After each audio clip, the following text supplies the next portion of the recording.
Sciencemancy.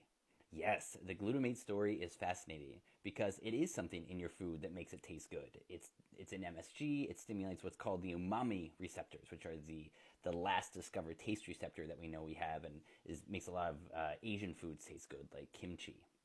If you want to know more about glutamate, I wrote an article about it and the cannabinoid system for Project CBD called Glutamate: A Love Story. What's so fascinating about glutamate is, yes, it's a thing in your food that tastes good. That's why scientists had trouble believing for the longest time that it was arguably the most important neurotransmitter in the human brain. What makes glutamate so special is that it's the brain's primary excitatory neurotransmitter. So basically, when a neuron wants to tell a downstream neuron, yes, perform that action, it releases glutamate to help it fire and charge its electricity.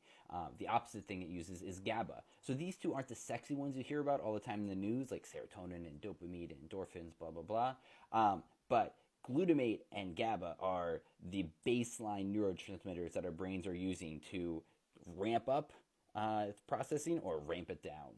Of course, this means that glutamate's involved in a lot of different diseases, but for the fun stuff, it's also involved in some of our favorite drugs, especially ketamine.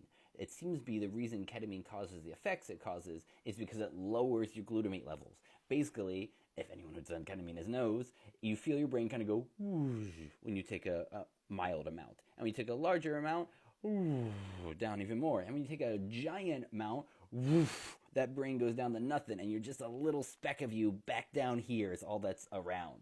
And so maybe that's why ketamine causes an antidepressant effect that helps to reset the brain. We're not exactly sure why ketamine works so well as an antidepressant at the molecular level. We just know that it works.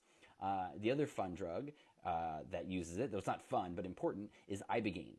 And ibogaine seems to do something like ketamine in that it lowers your glutamate activity. But ibogaine also does a ton of other things, as I said in my last Sciencemancy video.